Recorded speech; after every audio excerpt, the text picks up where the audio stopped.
Casey Sussman here. Welcome to this month's whiteboard workout for January of 2014. Happy New Year, and thank you so much for joining me for this particular workout. Today we got a good one for you. I know we always say that, but I think they're all good. So what we're going to be focusing on is an integrated or functional strength training complex. We're going to keep this really simple. It's going to be 4 exercises in the complex, and you're just going to do 4 sets of the complex with about a minute, 90-second max break in between complexes. Now for your warm-up, think movement prep. What kind of things are going to get us ready to be able to lift and move? We want to make sure that we have some good mobility work in the warm-up, some good stability work, and then starting to get down some of those basic motor and lifting patterns. And that's what we're going to focus on is some of those lifting patterns, those integrated strength type movements. So when I say integrated strength, let's talk about how can we develop force through the entire kinetic chain? How can we develop force from the ground up and express it through the upper body?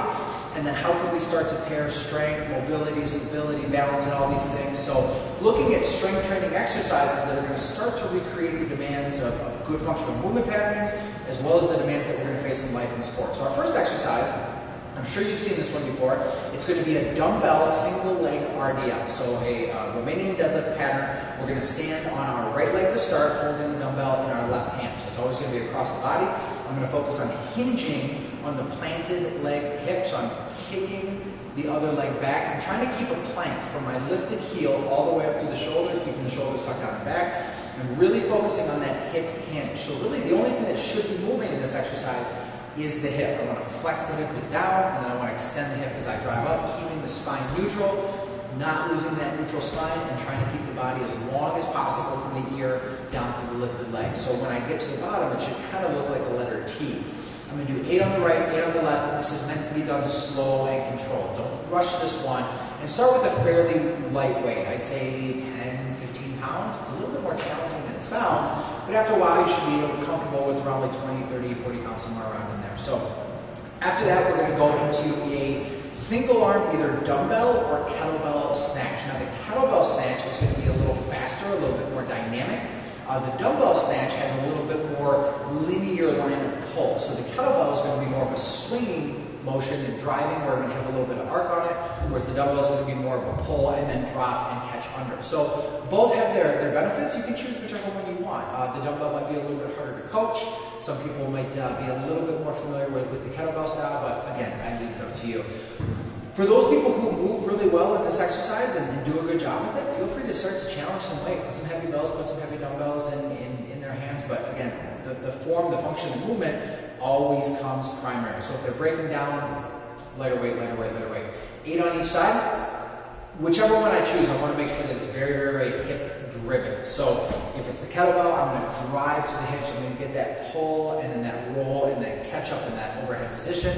With the dumbbell, I'm going to get that same hip drive as I'm pulling, but then I'm going to drop under, getting into a nice single arm overhead squat, and then extending the hips to finish the rep. 8 on one side, followed by 8 on the other.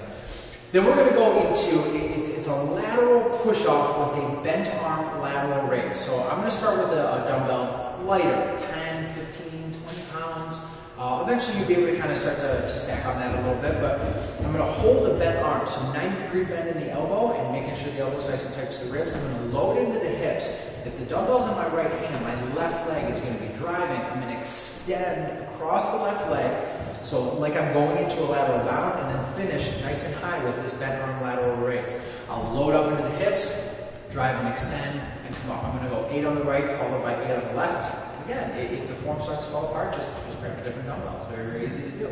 And then finally, pull-ups.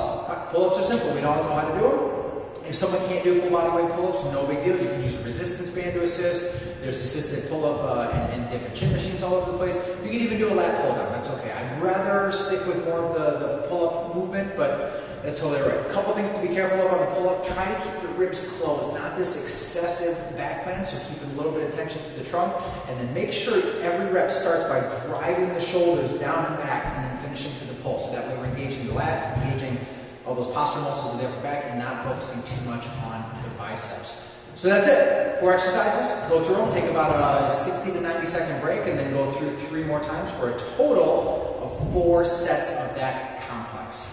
And there you have it. So thank you so much for joining me. If you want access to the Insiders Whiteboard Workout, head over to CaseyStutzman.com and click Join the League of Extraordinary Trainers, and that will get you access to the Insiders Whiteboard Workout that we do every single month. Very, very similar to this, except we add some videos so you can get a better visual demonstration of the exercises.